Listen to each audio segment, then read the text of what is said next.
কই গো, এবার তো ওঠো, সকাল গড়িয়ে যে বেলা হতে চললো। উঠে এবার বাজারের দিকে যাবে তো নাকি? আজকে মাছ নিয়ে বসবে না ভাবছো? কি হলো গিন্নি, এত চেঁচামেচি করছো কেন? বলছি আজকে কি মাছ ধরতে যাবে না?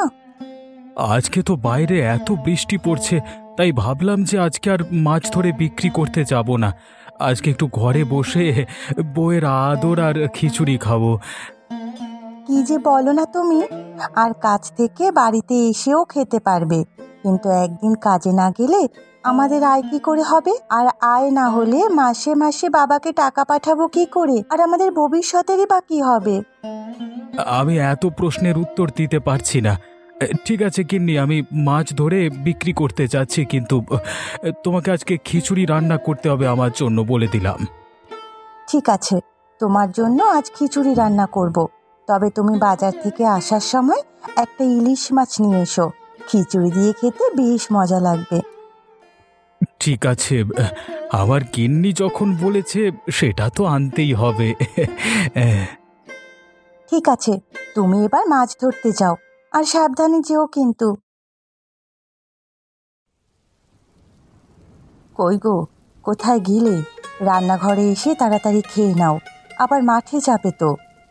হ্যাঁ গো গিন্নি, তাড়াতাড়ি খেতে দাও, নইলে আবার মাঠে যাওয়ার জন্য দেরি হয়ে যাবে। এই নাও তোমার খাবার, আর তাড়াতাড়ি খেয়ে মাঠে যাও।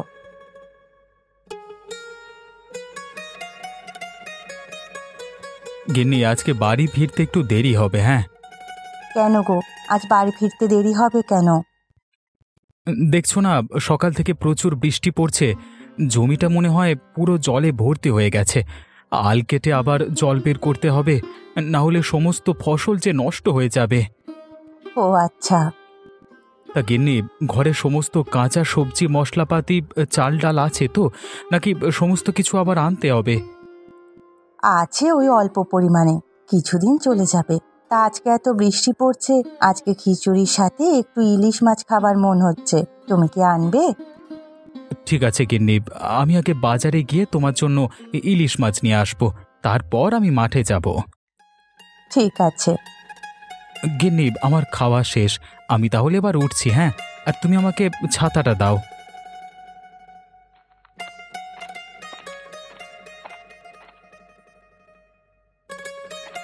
এই নাও তোমার ছাতা।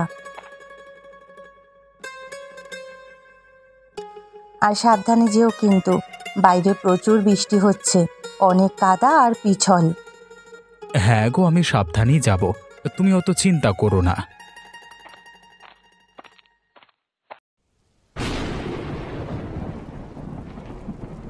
আজকে বাজারে বসতে দেরি হয়ে গেল, কিন্তু এই বৃষ্টির জন্য আজকে ভালো মাছ পেয়েছি, আর অনেক ইলিশ মাছও পেয়েছি।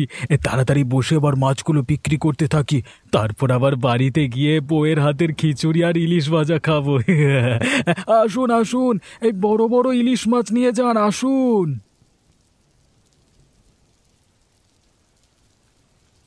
তা শুভজিৎ, বলো, ইলিশ মাছ কত করে দিচ্ছ আজকে? আরে তুমি আজকে আমার দোকানে আর ইলিশ মাছ নিতে এসেছো এই বৃষ্টির দিনে? খিচুড়ি আর ইলিশ মাছ ভাজা খাবে নাকি? হ্যাঁ। হ্যাঁ গো, আমার গিন্নি খেতে চেয়েছে, তাই তো আনতে এলাম এই বৃষ্টির মধ্যে। আমারও তো গিন্নি ইলিশ মাছ খাবে বলেই এই বৃষ্টির মধ্যে আমাকে মাছ ধরতে পাঠালো, আর আমিও ভাবলাম যে যখন এসেই পড়েছি একবার, তা মাছ বিক্রি করে যাব বাড়ি। তা তোমার থেকে কি আর ইলিশের দাম নেব বলো? তুমি তো নিজের লোক, তোমার থেকে দাম নিতে পারি। কেন? কেন নেবে না কেন? সম্পর্ক সম্পর্কের জায়গায়। এখন তুমি ব্যবসায়ী আর আমি ক্রেতা, বুঝলে? তা বলো, কত করে দিচ্ছ ইলিশ মাছ? ওই তো 50 টাকা কেজি। ঠিক আছে, তাহলে আমাকে 1 কেজি ইলিশ মাছ দিয়ে দাও, আর এই নাও তোমার 50 টাকা।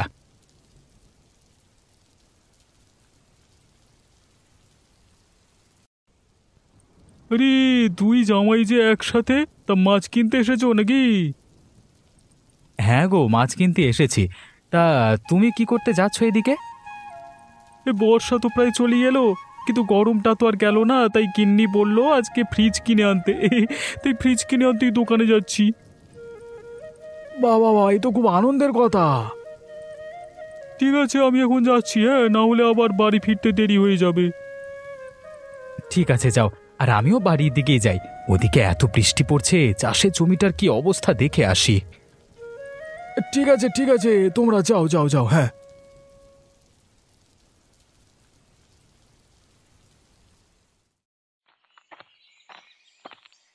গিন্নি, আরে ও গিন্নি, কোথায় গেলে গো?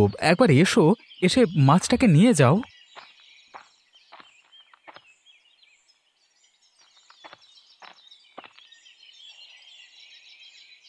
কি হলো গো, এত দেরি হলো যে তোমার? এই তো বললে যে মাছটাকে দিয়ে তারপরে মাঠে যাবে, আর এখন তো প্রায় দুপুর হতে চললো। এমন সময় এলে কখন তুমি মাঠে যাবে আর কখনই বা বাড়ি এসে খিচুড়ি আর ইলিশ মাছ খাবে?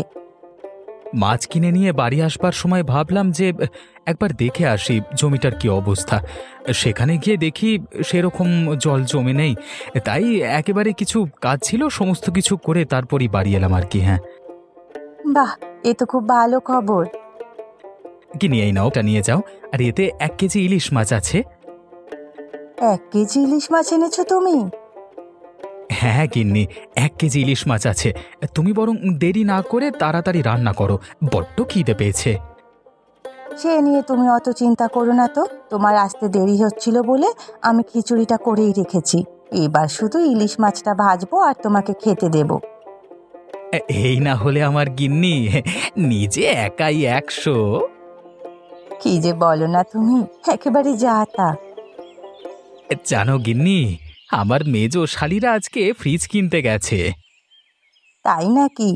তুমি কি করে জানলে যে আজ ওরা ফ্রিজ কিনতে গেছে? যখন ওরা ফ্রিজ কিনতে যাচ্ছিল তখন রাস্তায় ওদের সাথে দেখা হয়েছিল। ঠিক আছে, তুমি এখন ঘরে গিয়ে একটু বিশ্রাম করো। আমার ইলিশ মাছ ভাজা হয়ে গেলে তোমাকে খেতে ডেকে নেব, তারপর একসাথে বসে গল্প করব। ঠিক আছে গিন্নি।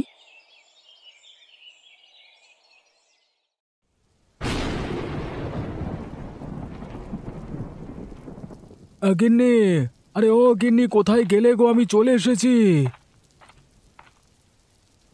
কি গো, আজ এত তাড়াতাড়ি চলে এলে যে? সব মাছ বিক্রি হয়ে গেছে?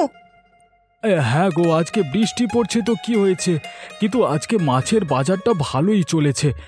প্রায় সবাইদের বাড়িতেই খিচুড়ি রান্না হচ্ছে, তাই সবাই তো মাছ কিনে নিয়ে যাচ্ছে বাড়িতে। তোমার বড় জামাইবাবু এসেছিল ইলিশ মাছ কিনতে আর কি। তা ওরা কত ইলিশ মাছ কিনে নিয়ে গেছে? ওই তো 1 কেজি মতো নিয়ে গেছে ওরা। আর তুমি কত কেজি নিয়ে এসেছো আমাদের বাড়িতে? ওই 500 গ্রামের মতো একটা ইলিশ মাছ ছিল, ওটাই নিয়ে এসেছি বাড়িতে। আনতে গেলে কেন ওই মাছটা? ওই মাছটাও তো বিক্রি করে দিতে পারতে। আচ্ছা গিন্নি, তুমি রাগ করছো কেন? ঠিক আছে, আমি পরের দিন একটা বড় দেখে ইলিশ মাছ নিয়ে আসবো এখন। ঠিক আছে, তুমি বসো, আমি ইলিশ মাছ ভেজে এনে তোমাকে খেতে দিচ্ছি। ঠিক আছে, কিন্তু তুমি যাও, আমি মাদুরটা পেতে বসছি।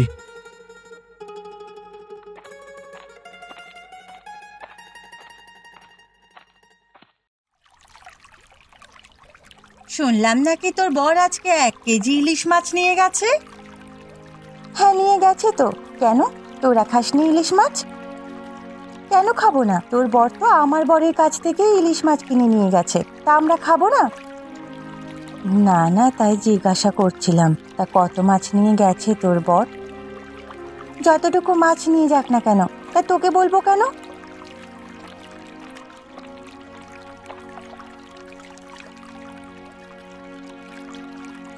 আরে দিদি বোন, তোরা এখানে এই সময় জল আনতে এসেছিস? আর তোরা কি ব্যাপারে কথা বলছিলিস? না না, সেই রকম কিছু নয়। তা শুনলাম নাকি তোদের আজ ফ্রিজ কিনেছে? হ্যাঁ কিনেছে। তো ফ্রিজ তো আমার বর যা বড় লোক, এখনই চাইলে এখনই কিনে নিতে পারে, কিন্তু তোদের মতো অমন ভিখারি নয় যে একটা জিনিস কেনার আগে 10 বার ভাববো।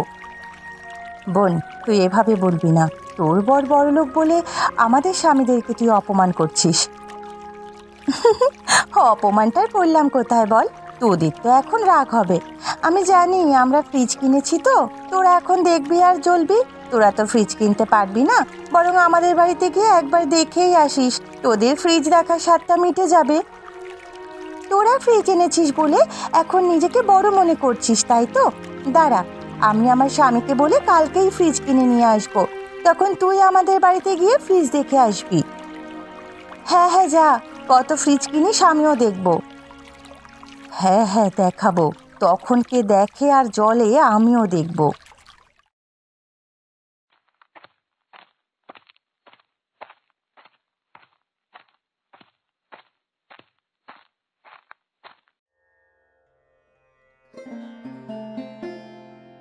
কই গো, তোমার আর ঘুম গেল না?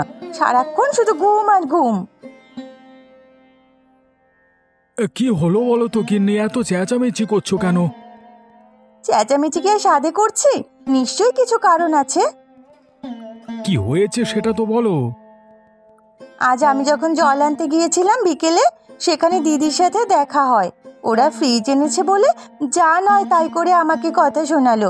বলেছে নাকি তোরা ভিখারি, তোরা ফ্রিজ কিনতে পারবি না, আমাদের বাড়িতে এসে ফ্রিজ দেখে যাবি। ও এই ব্যাপার, তাতে কি হয়েছে? ওরা ফ্রিজ কিনেছে, ভালো কথা। ভালো কথা মানে? আমি অত শত জানি না, কালকেই তুমি দোকানে গিয়ে একটা ফ্রিজ কিনে নিয়ে আসবে।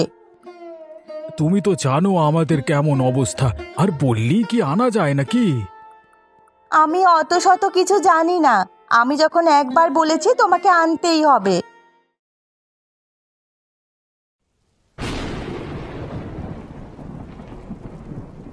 এই নাও তোমার খাবার, আর তাড়াতাড়ি খেয়ে শুয়ে পড়ো। আমার খাবার তো আনলে, আর তোমার খাবার কি হলো? তুমি খাবে না? হ্যাঁ না, আমি খাবার খাবো না। কেন গিন্নি, কি হয়েছে? কি আমাকে খুলে বলো। তুমি তো আমাকে দুপুরে এসে বললে যে আমার মেজ বোনেরা ফ্রিজ কিনতে গেছে। হ্যাঁ বলেছিলাম তো, তাতে কি হয়েছে? আজ বিকেল বেলায় যখন জল আনতে গিয়েছিলাম, সেখানে আমার মেজ বোনের সাথে দেখা হয়। সে আমাকে কি বলেছে জানো? কি বলেছে গিন্নি তোমাকে?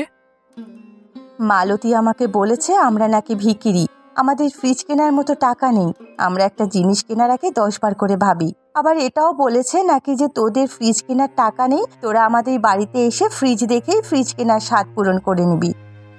হ্যাঁ ঠিকই তো বলেছে তোমার বোন, আমরা গরিব মানুষ, আমরা কি আর ফ্রিজ কিনতে পারি? ওরা যেমন বড় লোক, ওদের প্রচুর পয়সা, আর আজ বললে কালকে কিনে নিতে পারবে, কিন্তু আমরা তো পারবো না। কি ঠিক বলেছে? তুমি কি বলতে চাইছো? আমি অত শত জানি না, কালকেই তুমি দোকানে গিয়ে একটা ফ্রিজের বন্দোবস্ত করবে। কিন্তু আমাদের কাছে তো অত পয়সা নেই যে আমি ফ্রিজ কিনবো। কালকের মধ্যে তুমি যদি ফ্রিজ না আনো, আমিও আর রান্না করতে পারবো না, না খেয়ে শুকিয়ে থাকবে। এ আবার কেমন কথা? ওরা কিনেছে বলেই কি আমাদেরকে কিনতে হবে? হ্যাঁ কিনতে হবে, অনেক রাত হয়েছে, আমি এখন শুতে যাচ্ছি, আর তুমি চলে এসো।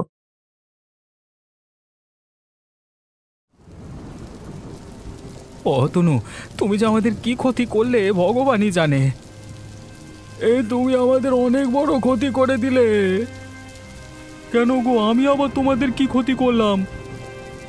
তুমি যে ফ্রিজ কিনেছো, তোমার বউ আগের দিন বিকেলে জল আনতে গিয়ে আমাদের বউদেরকে উস্কে দিয়েছে। তা থেকে আমাদের দুজনের বউ শুরু করেছে যে আমাদের এবার ফ্রিজ চাই। তনুদা, এবার তুমি বলো, তুমি একজন বড় ব্যবসায়ী, তোমার কাছে প্রচুর টাকা পয়সা, কিন্তু আমাদের কাছে তো কোনো টাকা পয়সা নেই, তাহলে আমরা ফ্রিজটা আনবো কি করে? আমার গিন্নি তো আমাকে বলেই দিয়েছে, তুমি যদি আজকের মধ্যে ফ্রিজ না আনো, তাহলে আজ থেকে আমি রান্না করা বন্ধ করে দেব। দেখি এবার মহাজনের কাছে গিয়েই একটু হাত পাতি, যদি কিছু আমাদেরকে ধার দেয় তাহলে অল্প টাকা দিয়ে আমরা ফ্রিজটা কিনে নিয়ে আসবো, তাছাড়া তো আমাদের কাছে কোনো উপায় নেই। কি হয়েছে বলো তো? তিন জামাইকে এত চিন্তিত দেখাচ্ছে কেন? কিছু হয়েছে নাকি? তুমি বলো, কি হতে শুধু বাকি নেই? কি হয়েছে আমাকে খুলে বলো, যদি আমি তোমাদেরকে কিছু সাহায্য করতে পারি তাহলে করব। এই যে তোমার ভাগ্নিরা একে অপরের উন্নতি কখনোই দু চোখে সহ্য করতে পারে না। ওর ফ্রিজ হলে এরও ফ্রিজ চাই, ওর ইলিশ মাছ 1 কেজি জায়গায় 2 কেজি নিয়ে এলে পরের দিন ওদেরও 2 কেজি বেশি চাই, এই সব। সে কি কই, তো মহা ঝামেলা। তবে আমি তোমাদের একটা সাহায্য করতে পারি। কি সাহায্য শুভেন্দুদা? তুমি বরং তোমার শ্বশুর বাড়িতে যাও, গিয়ে শ্বশুরের কাছ থেকে কিছু সাহায্য চাও, দেখবে নিশ্চয়ই তোমাদেরকে সাহায্য করবে। ঠিক আছে, তাহলে সবাই মিলে চলো শ্বশুরের কাছে।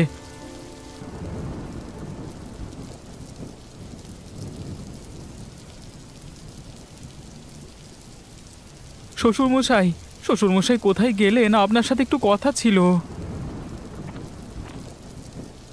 আরে, তিন জামাই আমার বাড়িতে একসাথে, তা কি ব্যাপার কি? শ্বশুরমশাই, অনেক বড় সমস্যায় পড়েছি আমরা শ্বশুরমশাই। কি বলছো কি? হ্যাঁ, কি সমস্যায় পড়েছো আমাকে একটু খুলে বলো। আর তুমি এভাবে কাঁদছো কেন? আসলে শ্বশুরমশাই, গতকাল আমরা একটা ফ্রিজ কিনেছিলাম। এটা আমার গিন্নি না, ওদের দুজনের গিন্নিকে গিয়ে উস্কে দিয়েছে। তারপর থেকে ওদের দুজনকে বলেছে নাকি আমাদেরও ফ্রিজ চাই, না হলে আমি রান্না বান্না করব না।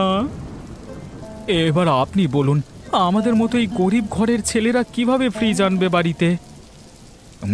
এবার সব বুঝতে পারছি। আমার মেয়েরা ছোটবেলা থেকেই একে অপরের কিছু জিনিসই সহ্য করতে পারে না। এখন বিয়ে হয়ে গেছে, তাই একে অপরের উন্নতি সহ্য করতে পারছে না। এবার শ্বশুরমশাই, আপনি একটা উপায় খুঁজে দিন না।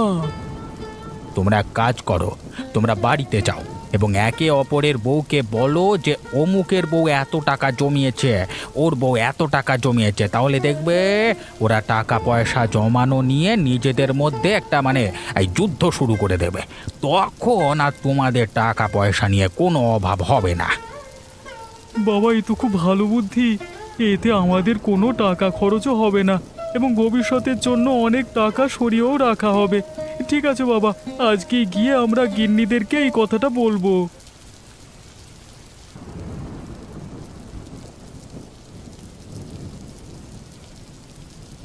গিন্নি, আরে ও গিন্নি, কোথায় গেলে গো? আরে একটা খবর শুনে এলাম বাইরে থেকে, যা শুনলে তুমি একেবারে অবাক হয়ে যাবে। কি হয়েছে গো? তুমি এমন করে হাঁপাচ্ছ কেন? আর কি বলবে বলছিলে বলো। আমি যে শুভেন্দু কাকার দোকানে আড্ডা দিতে যাই, সেখানে অতনু আর শুভজিৎ আড্ডা দিতে এসেছিল। হ্যাঁ, তুমি তো শুভেন্দুদার দোকানে আড্ডা দিতে যাও, সে তো আমি জানি, কিন্তু তাতে কি হয়েছে? সেখানে শুনলাম নাকি অতনুর গিন্নি নাকি তার নিজের কাছে 50 টাকা জমিয়ে রেখেছে, আর শুভজিতের গিন্নি নাকি 100 টাকা জমিয়ে রেখেছে। কি বলছো গো? ওরা নিজেদের কাছে অত টাকা করে জমিয়ে রেখেছে? তাহলে তো আমাকেও ওদের থেকে বেশি করে টাকা জমিয়ে রাখতে হবে দেখছি। ওদেরকে কোনো মতেই টপকাতে দেওয়া যাবে না। তাহলে গিন্নি বলছি, তুমি আর ফ্রিজ কিনবে নাকি ওই টাকা তুমি জমাবে? না গো, তোমাকে আর ফ্রিজ কিনতে হবে না।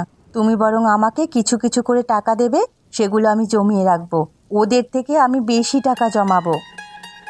যাক বাবা, গিন্নির মাথা থেকে ফ্রিজ কিনবার ভূতটা তো নামলো।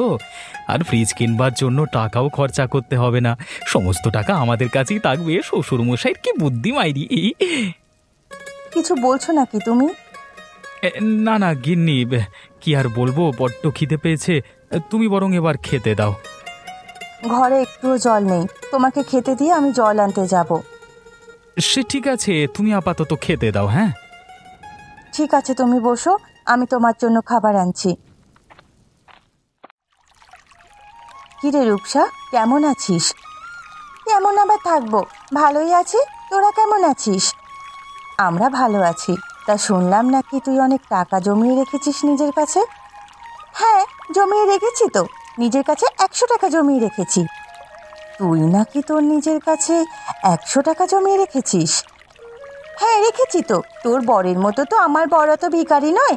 আমার বরের রোজের কাজ থেকে ফিরে এসে আমাকে 10 টাকা করে দেয়, আর আমি তা জমিয়ে 100 টাকা করে নিয়েছি।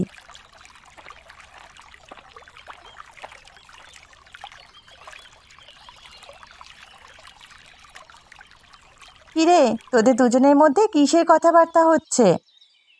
ওই যে দিদি জিজ্ঞাসা করছে আমার কাছে কত টাকা জমানো আছে, তাই ওকে বলছিলাম আর কি।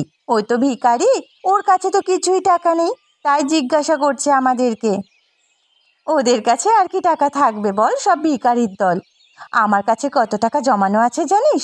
200 টাকা। আরে, এই তো দেখছি এদের কাছে অনেক টাকা। তাহলে আমি এতদিন বোকা ছিলাম, একটা টাকাও আমার নিজের কাছে জমাইনি। এদের কাছে তো বললে হবে না যে আমার কাছে 1 টাকাও নেই। এদের থেকে আমি এখন সবাইকে বাড়িয়ে বলি টাকার কথা। এরা তো আর আমার বাড়িতে গিয়ে দেখতে যাবে না যে আমার কাছে কত টাকা আছে। কি রে মিতা, মনে মনে কি বলছিস? তোর কাছে 200 টাকা আছে আর তোর কাছে 100 টাকা আছে, আর আমার কাছে কত টাকা আছে সেটা শুনলে তোরা অবাক হয়ে যাবি। হ্যাঁ হ্যাঁ, কতই বার থাকবে? 50 কিংবা 60 টাকা আছে। 50-60 টাকা কি রে, আমার কাছে 300 টাকা আছে, যা তোরা কখনো জমাতে পারবি না নিজের কাছে। ঠিক আছে, তাহলে আমাদের মধ্যে কম্পিটিশন হোক আজ থেকে। ঠিক 1 মাস পরে যার কাছে সব থেকে বেশি পয়সা থাকবে সেই পয়সা জমানোর ওস্তাদ হবে। ঠিক আছে, তাহলে তাই হোক। শুভেন্দুদা, তুমি জানো না, তুমি আমাদেরকে শ্বশুর মশাইয়ের বাড়িতে যেতে বলে আমাদের যে কি উপকার করেছো, তোমাকে কি বলবো। তুমি যদি আমাদেরকে শ্বশুর মশাইয়ের বাড়িতে না যেতে বলতে না, তাহলে আজকে বাড়িতে ফ্রিজ আনতেই হতো আমাদের। হ্যাঁ শুভেন্দুদা, আজকে তুমি ছিলে বলেই ওদের ভবিষ্যতের জন্য জমানো টাকা বেঁচে গেল, না হলে তো সেগুলো খরচা হয়ে যেত। কেন রে, তোদের শ্বশুরমশাই তোদেরকে কি বুদ্ধি দিয়েছে যে তোরা এত খুশি হয়েছিস? জানো শুভেন্দুদা, শ্বশুরমশাই বলেছে যে যে যার গিন্নিকে গিয়ে বলতে ওর বউ এত টাকা জমিয়েছে, তার বউ অত টাকা জমিয়েছে, আর তুমি কি টাকা জমালে এই আর কি। ও আচ্ছা, বুঝেছি। এবার শুধু তোমরা মজা নাও আর ওদের খেলা দেখো, টাকা পয়সা জমানোর খেলা, বুঝলে? হ্যাঁ, এখন ওরা টাকা জমাবে আর কোনো টাকা খরচা করবে না, এবং ভবিষ্যতের জন্য টাকা জমানো হয়ে যাবে। ঠিক আছে গো, এবার আমি আসি, হ্যাঁ, নইলে যে সন্ধে হয়ে যাবে, আর ওদিকে গিয়ে দেখি যে গিন্নিটা টাকা পয়সা জমানোর জন্য কি কি করছে। হ্যাঁ হ্যাঁ, তোরা এখন বাড়ি যা, গিয়ে দেখ তোদের ঘিন্নিগুলো সব কি করছে।